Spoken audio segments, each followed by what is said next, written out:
श्री संयम लोढ़ा। माननीय सभापति महोदय,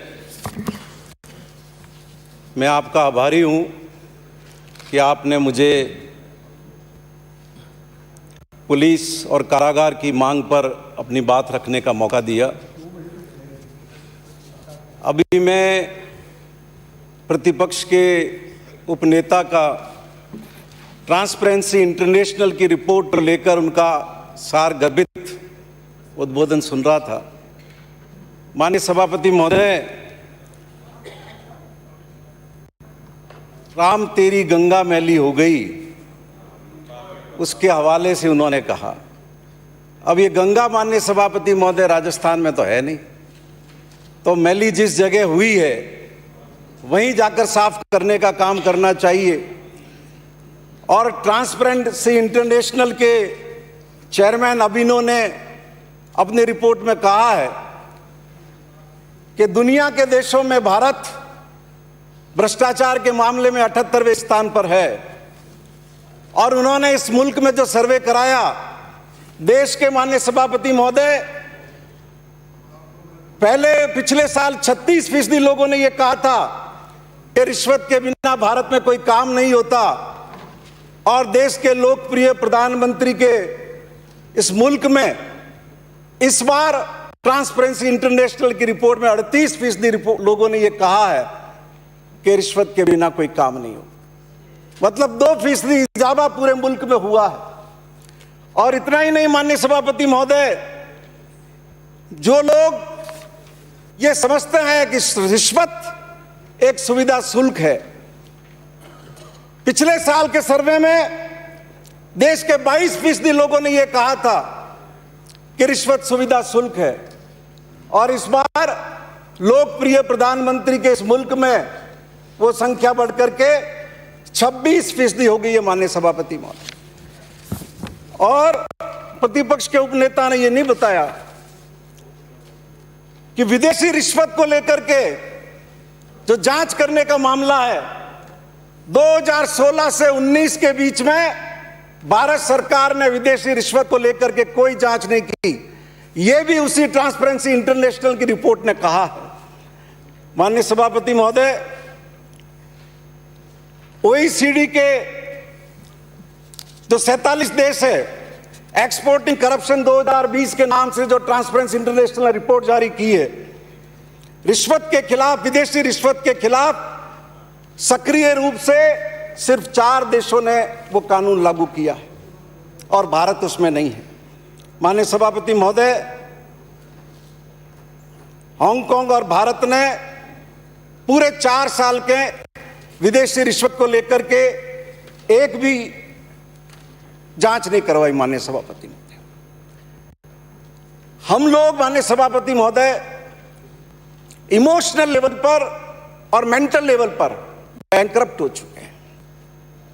हम सिर्फ ये देखते हैं कि हमारा भला कैसे हो, किसी दूसरे के साथ क्या हो रहा है, यह हमारा विषय नहीं है।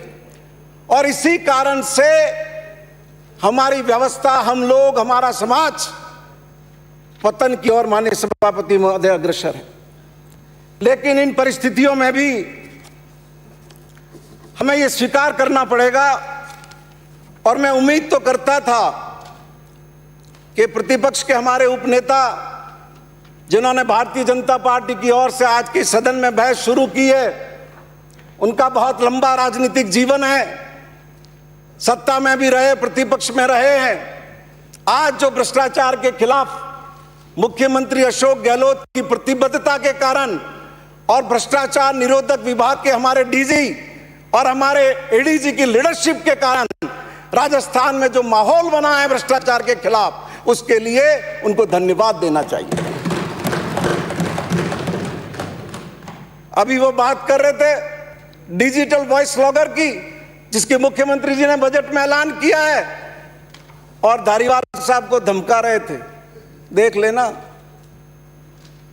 अरे ये तो वो धारीवाल है जिनको लपेटना चाह रही थी आपके मुख्यमंत्री, और कांग्रेस के हजारों लोग वहां पहुंच गए थे और जिन्होंने ये नारा लगाया था, हाड़ोती का एक ही लाल, शांति धारीवाल, और आपकी हिम्मत नहीं पड़ी उनको पकड़ने की। आप उन्हें धमका रहे हैं। माननीय सभापति महोदय, मैं आपके माध्यम से निवेदन करना चाहता हूं, ये डिजिटल वॉइस लॉगर तक हम क्यों पहुंचे? एंटी करप्शन डिपार्टमेंट किसको छोड़ा इन्होंने? कोई राजस्थान के बैठे हुए सदन के 200 सदस्यों में से कोई ये कह सकता है कि भ्रष्टाचार निरोधक विभाग में जो हमारी प्रशासनिक लीडरशिप है उसने किसी को भी बख्शने का काम किया है? उसने किसी को भी छोड़ने का काम किया है? क्या आईएएस, क्या आईपीएस, क्या आईजी, क्या डीआईजी, क्या एससी, क्या एक्सीएन, क्या पटवारी? अखबार आप सुबह उठा करके देखते हैं, मन खुश हो जाता है कि सबसे ज्यादा हमारा अवाम जिस बात से पीड़ित है, हमारी सरकार और हमारे अधिकारी रात और दिन उन लोगों को पकड़ने में लगे हुए हैं, उनके खिलाफ कार्रवाई करने में लगे। लेकिन होता क्या है, चोर लोग जो होते हैं अपने रास्ते ढूंढ लेते हैं। माननीय सभापति महोदय, इन भ्रष्ट अधिकारियों ने नया तरीका निकाल दिया, व्हाट्सएप कॉल करते हैं, व्हाट्सएप पे बात करते हैं, जिससे उनको रिकॉर्ड नहीं किया जा सके, उनको पकड़ा नहीं जा सके, उनका पीछा नहीं किया जा सके। मैं आज इस सदन के माध्यम से और आपके माध्यम से राजस्थान के मुख्यमंत्री अशोक गहलोत को धन्यवाद देना चाहता हूं कि भ्रष्टाचार के खिलाफ लड़ाई के अंदर उन्होंने नई कड़ी जोड़ी है और इसके माध्यम से आने वाले वक्त में हर भ्रष्ट अधिकारी और कर्मचारी के अंदर एक भय पैदा होगा और राजस्थान की जनता को भ्रष्टाचार से मुक्त शासन देने की दिशा में हम लोग अग्रसर हो सकेंगे। माननीय सभापति महोदय, मैं आपके माध्यम से निवेदन करूं, हमारा एंटी करप्शन डिपार्टमेंट ट्रैप के जो अभियोग पंजीकरण है 2019 में संपूर्ण भारत के अंदर दूसरे स्थान पर रहा है, संपूर्ण भारत में दूसरे स्थान पर।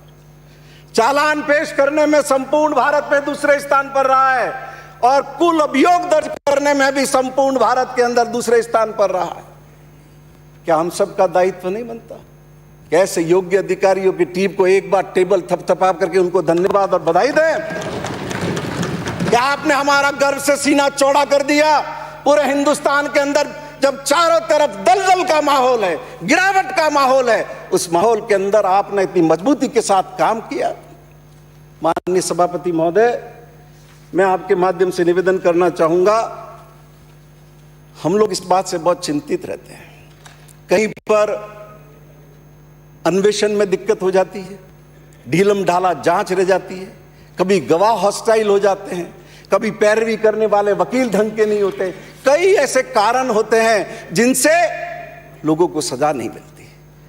लेकिन 2020 के अंदर हमारे एंटी करप्शन डिपार्टमेंट के जो मुकदमे हैं 54.19% सजायाबी प्रतिशत रहा है और यह भी उनकी बधाई का एक कारण बनता है। माननीय सभापति महोदय, मैं आपके माध्यम से निवेदन करना चाहूंगा, माननीय सभापति महोदय, इतना ही नहीं, सिर्फ राजस्थान के हमारे अधिकारियों के खिलाफ इन्होंने कार्रवाई की हो तो एक अलग विषय है।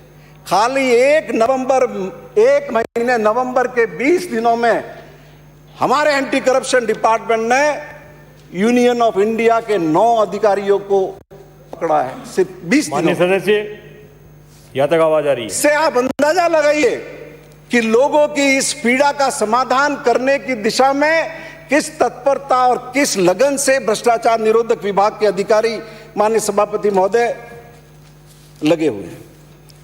मैं इस मौके पर यह भी आपके माध्यम से निवेदन करना चाहूंगा,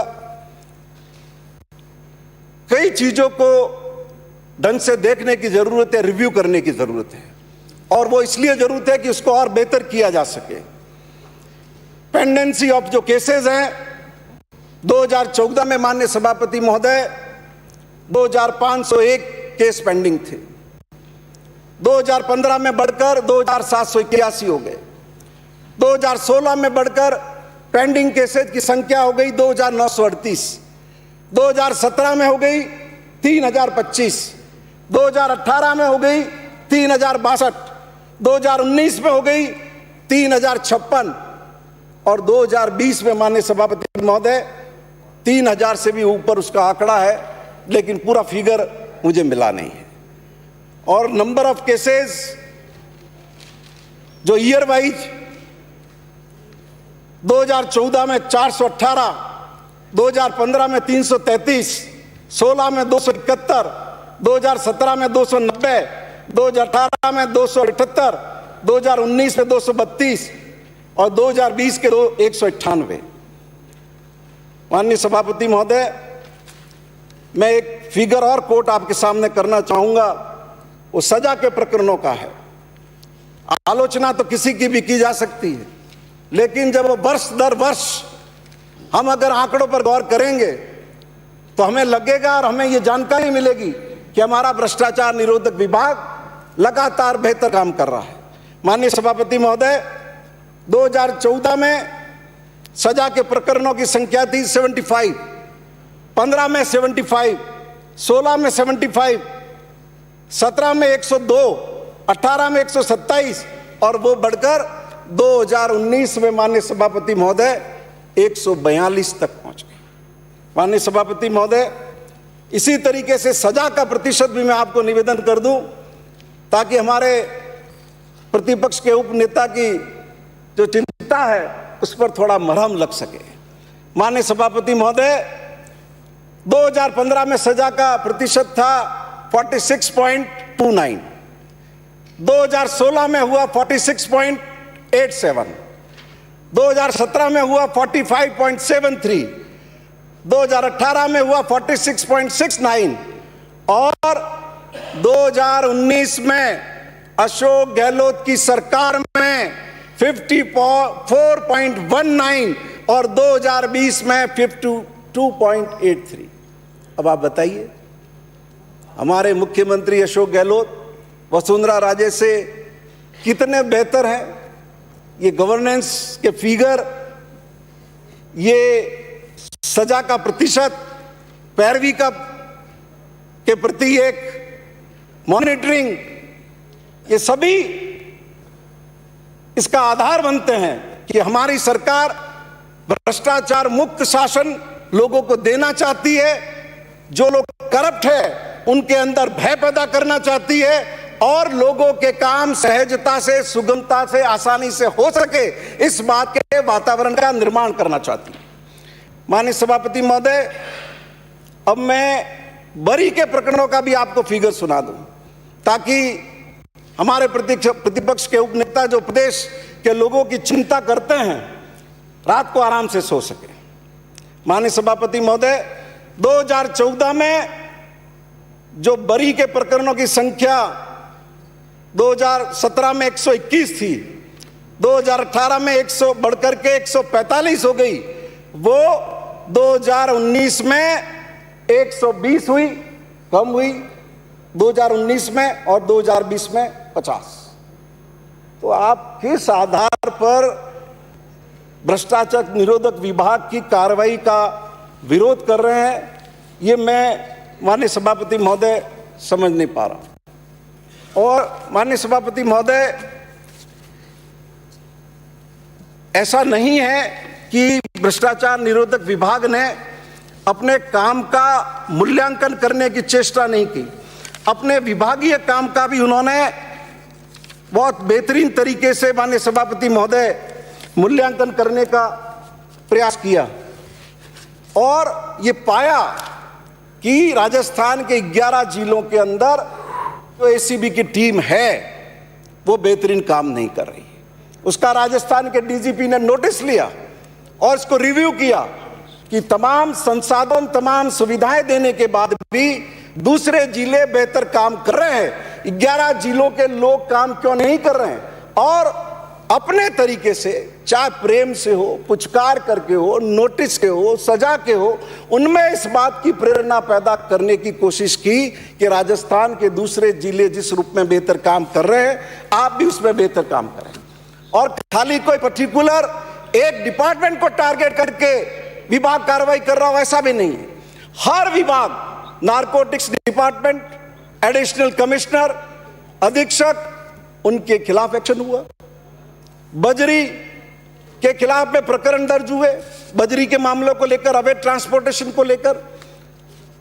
और जो आप जेल का जिक्र कर रहे थे, अजमेर की जेल में भी माननीय सभापति महोदय एंटी करप्शन डिपार्टमेंट ने इफेक्टिव एक्शन लिया और जो जेल कर्मी केंद्रीय कारागृह अजमेर और अन्य संबंधित लोक सेवकों द्वारा सजायाफ्ता कैदियों के साथ आपराधिक षड्यंत्र की रचना कर सजायाफ्ता एवं न्यायिक अभिरक्षा में चल रहे कैदियों से जबरन अवैध वसूली कर आपस में बंटवारा करने का काम कर रहे थे।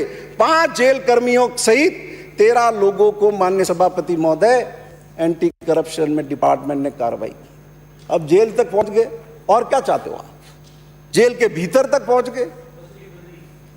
माननीय सभापति महोदय, इसी तरह से कमर्शियल टैक्स डिपार्टमेंट और ट्रांसपोर्ट डिपार्टमेंट का तो आपको पता ही है कि किस रूप में एंटी करप्शन डिपार्टमेंट ने जोरदार तरीके से कार्रवाई की थी और 8 परिवहन अधिकारियों 34 लोगों को नामजद किया, 8 परिवहन अधिकारियों को और 8 दलालों को माननीय सभापति महोदय एंटी करप्शन डिपार्टमेंट ने गिरफ्तार किया। अभी हमारे बहुत ही माननीय वरिष्ठ साथी जिक्र कर रहे थे, नेशनल हाईवे पे जो करप्शन हुआ, जो आईपीएस दलाल वगैरह वगैरह पकड़े गए।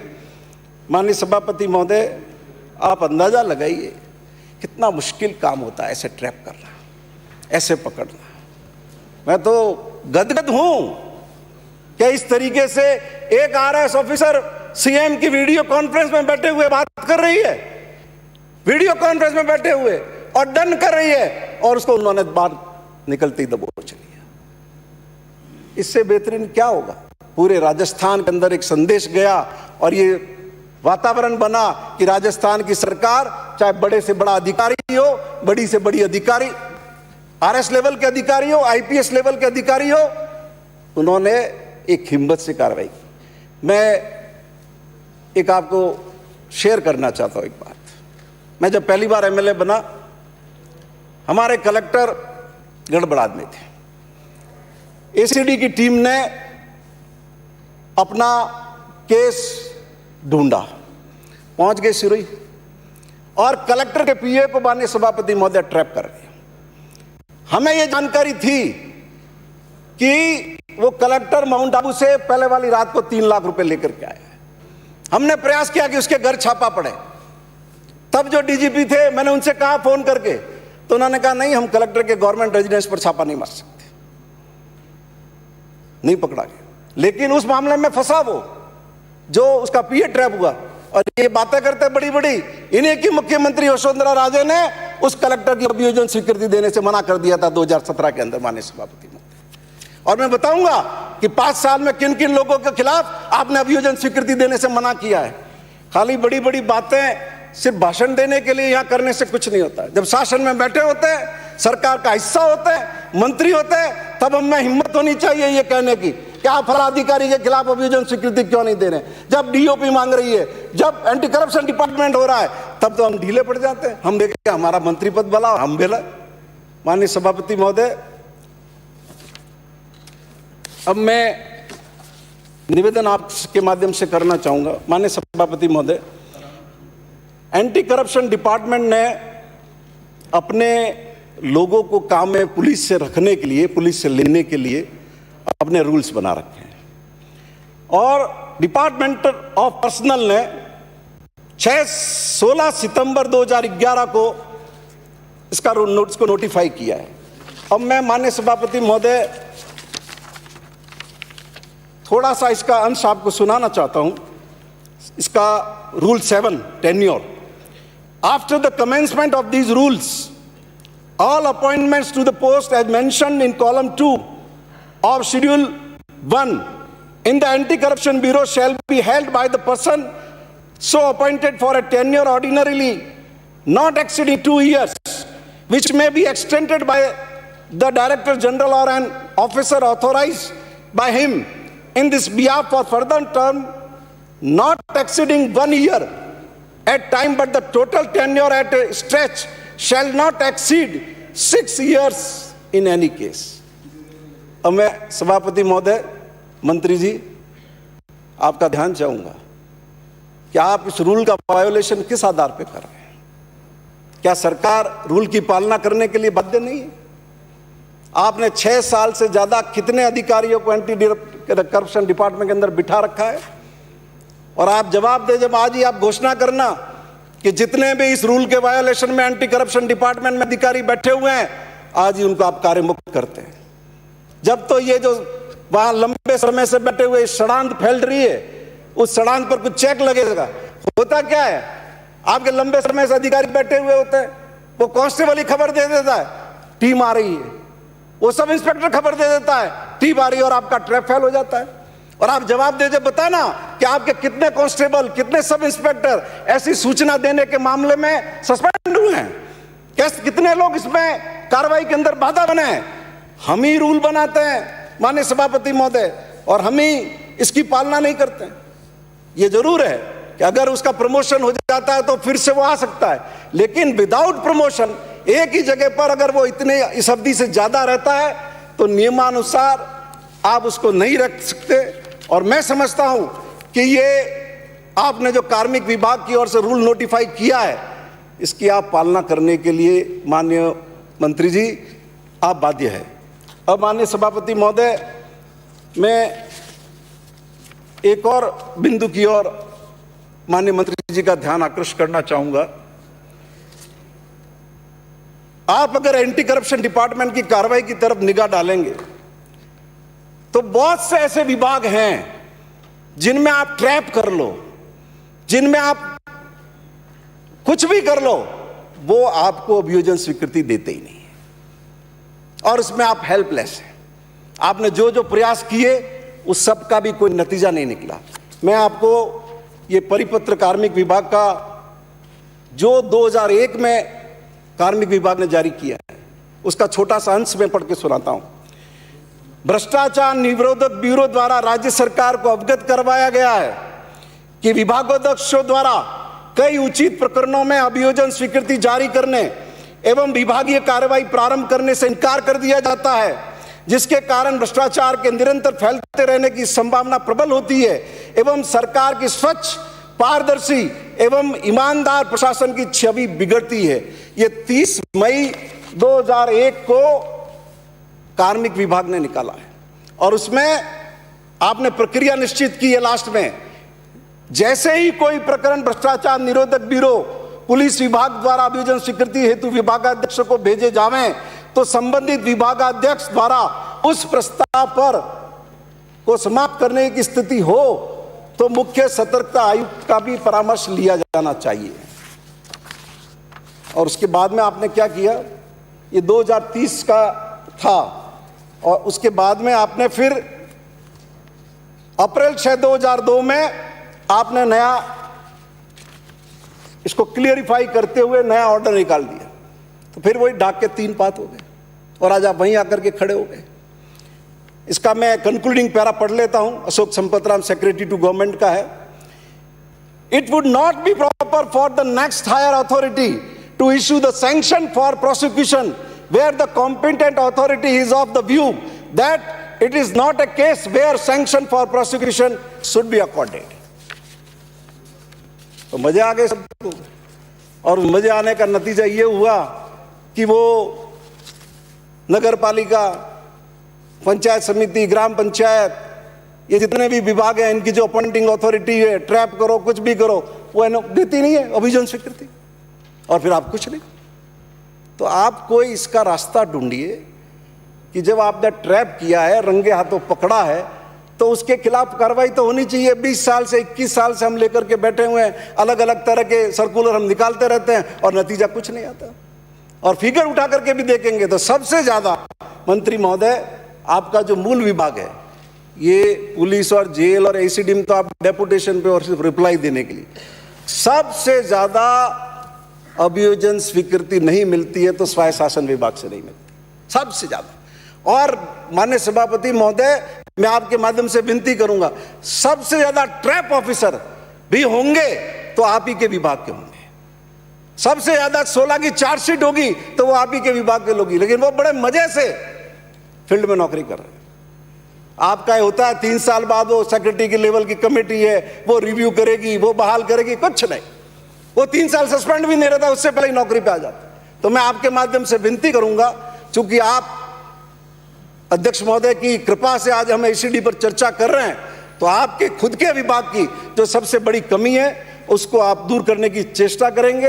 हालांकि माननीय सभापति महोदय 1 फरवरी को अभी जरा 1 मिनट, शासन उप सचिव, मैं आपसे ये निवेदन करूंगा कि पिछले 2 सालों में स्वायत्त शासन विभाग के द्वारा कितने आदमियों को तो अभियोजन स्वीकृति दे दी गई और कितने आदमियों को मना कर दिया गया।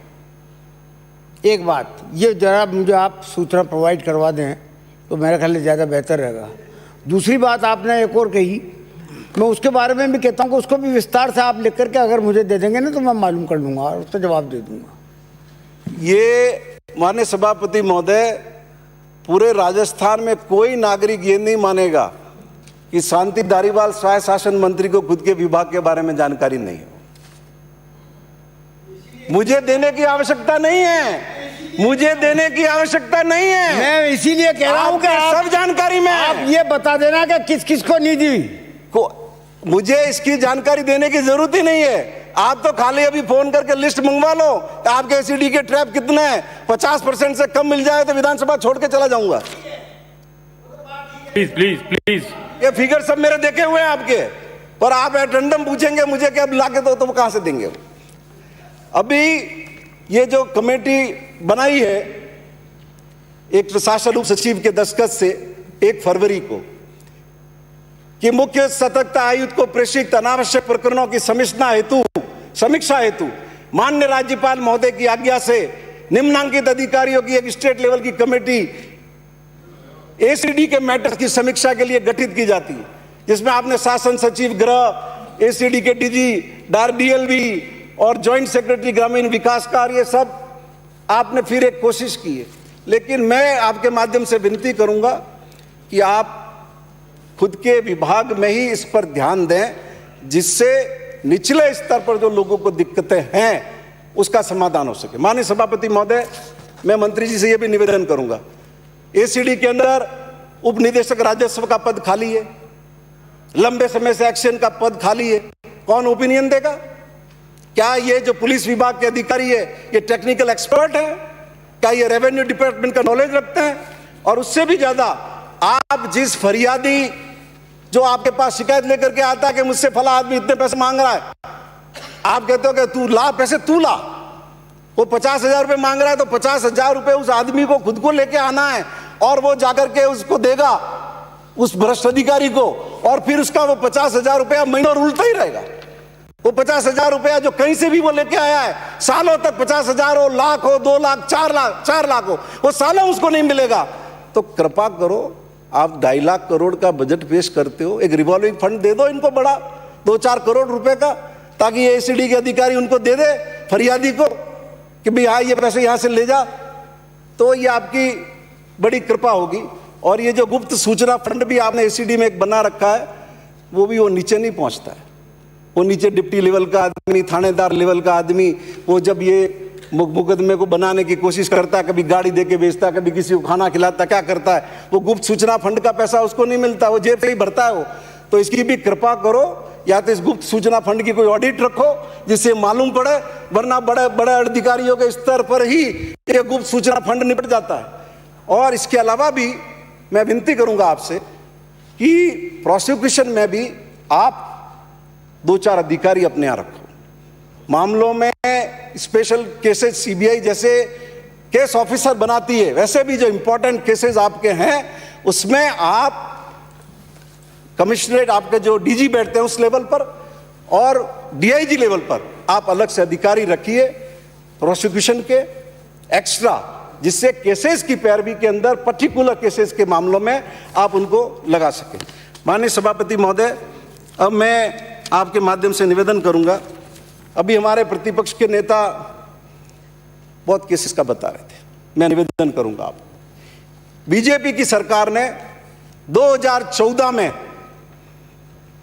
डीओपी के 9 और दूसरे डिपार्टमेंट के 52 ऐसे केसेस थे जिसमें एसीडी ने आपसे प्रोसिक्यूशन सैंक्शन मांगी और आपने नहीं दी। 2015 में अदर डिपार्टमेंट्स के 45 और डीओपी के 69 केसेस ऐसे थे जिसमें आपने प्रोसिक्यूशन सैंक्शन एसीडी को नहीं दी। 2016 में माननीय सभापति महोदय अदर डिपार्टमेंट्स के 59 और डीओपी के 68 केसेज ऐसे थे जिसमें एंटी करप्शन डिपार्टमेंट में प्रोसिक्यूशन सैंक्शन मांगी और बीजेपी की गवर्नमेंट ने नहीं दी। 2017 में अदर डिपार्टमेंट के 23 और डीओपी के 26 केसेज ऐसे थे जिसमें वसुंधरा की सरकार ने एंटी करप्शन डिपार्टमेंट को अभियोजन स्वीकृति नहीं दी। और 2018 में भी 28 ऐसे केसेस थे और ये भी कोई, आप नाम गिना रहे थे, कोई छोटी मोटी मुर्गियां नहीं थी। आप नाम सुन लीजिए, 2-4 के नाम पढ़ देता हूं, ज्यादा तो नहीं पढ़ूंगा। Giriraj Singh IAS, Gopal Ram Swami RS, Sanwarmal Verma RS, Bhudar Ram Tanwar XEN, Jai P K Jakhar mining engineer, फिर SDM, AEN, CEO, SE, RS, additional collector, SDM. तो आप क्या कर रहे थे? गंगा मैली कर रहे थे या गंगा साफ कर रहे? जब सरकार में बैठे हुए हो तब तो आपके कर्म इस तरीके के हैं। 244 ऐसे मामले हैं जिसमें इन बेचारे अधिकारियों ने रात दिन तपड़े तोड़ तोड़ के पकड़े होंगे, किए होंगे, कागज बनाए होंगे। आपने ये क्या किया? इस तरीके से राजस्थान में भ्रष्टाचार के खिलाफ नागरिकों की लड़ाई को 5 साल कमजोर करने का आपने काम किया। इसीलिए चुनाव से पहले नारे लग गए, मोदी तुझसे बैर नहीं, वसुंधरा तेरी। माननीय सभापति महोदय, अब मैं आपसे मंत्री महोदय जानना चाहता हूं, 2 मिनट में पिछले साल माननीय सदस्य, पिछले साल आपने मुकदमा दर्ज किया सेक्शन 7 और 20B में। एक केंद्रीय मंत्री की रिकॉर्डिंग उसमें आई पैसे के लेन देन को लेकर के। क्या हुआ? आपके तो बुलावे में एंटी करप्शन के डिपार्टमेंट के तो दफ्तर में वो केंद्रीय मंत्री हाजिर भी नहीं हुए और आपने उनके वॉइस सैंपल की जांच तक नहीं करवाई। आपने भेज दिया एफएसएल के लिए जयपुर में, उन्होंने कह दिया कि इलेक्ट्रॉनिक डिवाइस कि आपके सिस्टम में नहीं था आपके पास जांच का, और आपने वो वॉइस की जांच भी नहीं की। और फिर ये सुझाव आया कि एक दूसरे किसी से करवा लो, तो वो उसमें मान्य नहीं था। तो आप बताना, इतना बहुचर्चित केस जिसमें पूरे राजस्थान को हिलाया, पूरे हिंदुस्तान को हिलाया, आपने मुकदमा दर्ज किया, क्या कार्रवाई की? अभी तक आप ठंडे बस्ते में उसको डाल करके क्यों बैठे हुए हैं? और माननीय सभापति महोदय, ये बहुत ध्यान देने की जरूरत है। सत्ता बदलने के साथ ही जिस तरीके से एंटी करप्शन डिपार्टमेंट का मिसयूज होता है, वो बहुत ध्यान देने की जरूरत है। आपको याद दिलाना चाहूंगा मैं, 2003 में सरकार बदली, गुलाब सिंह जी सक्तावत, छौगाराम बाकोलिया, सारे लोगों को एक बेमतलब के केस के अंदर बुक कर दिया। और बाद में क्या हुआ उसके अंदर? और अभी एक ऐसा प्रकरण पिछली सरकार में जिसका कोई बेस नहीं था, कोई गवर्नमेंट का रेवेन्यू लॉस नहीं हुआ, जमीन जिसकी थी पट्टा हुआ, पट्टा खारिज हुआ, उसमें मुकदमा दर्ज कर दिया। आईएएस ऑफिसर को 2 को बुक कर दिया। और क्या किसी भी जगह काम सैंक्शन हुआ है उसको दूसरी जगह शिफ्ट करते हैं तो क्या डिपार्टमेंट लेवल पर इसकी अथॉरिटी नहीं है? जब विभागीय स्तर पर इसकी अथॉरिटी थी तो किस आधार पर पिछली सरकार ने 2 आईएएस ऑफिसर को इतने लंबे समय तक जेल की शिक्षों के पीछे खड़ा कर दिया? और ये तो हमारे जैसे हजारों कार्यकर्ता थे धारीवाल साहब, नहीं तो इनकी तो आप पर भी नीयत खराब थी। ये तो हमारे को देख के डर गए जो आपको उस लपेटे में नहीं लिया। इसलिए, और अब मैं आपसे विनती करना चाहता हूं, समाप्त करें प्लीज। ये जोधपुर का जो मुकदमा था, हमारा विधायक जुगल काबरा, मुझे दुख है उसका, उस अपमान की पीड़ा से वो जिंदा नहीं रहे, वो मर गए। वो हमारे दूसरे नेता राजेंद्र सोलंकी छुपते फिरे और उनकी हाईकोर्ट से जमानत हो गई, तो ये बदनीयती से इन्होंने सुप्रीम कोर्ट जाकर खारिज करवाई और जेल के शिकंजों के पीछे उनको डाल दिया और कई महीनों तक वो गुजरात में छुपते फिरे। और अब क्या हुआ? क्या हुआ? अब एफआईआर हो गई। तो जिन अधिकारियों ने ये झूठा मुकदमा बनाया उनके खिलाफ क्या कार्रवाई है? हमारे इतने निर्दोष लोगों को जेल की शिकंजों के पीछे सड़ा दिया, एक आदमी को मरना पड़ गया। और इसमें भी क्या 3 छोटे अधिकारी, दोनों मुकदमे जो आपके 109 और 108 2016 के हैं, 3 छोटे कर्मचारियों का कोर्ट ने कॉग्निजेंस लिया। क्यों? कि आपने फाइल में इसमें उनका अभियोजन स्वीकृति डाल रखा था। मैं आपके माध्यम से विनती करूंगा कि आप उनको भी इससे बाहर करिए। जब बड़े लोग अगर दोषी नहीं है तो ये छोटे कर्मचारी किस आधार पर दोषी है? माननीय सभापति महोदय, मैं आपके माध्यम से निवेदन करना चाहूंगा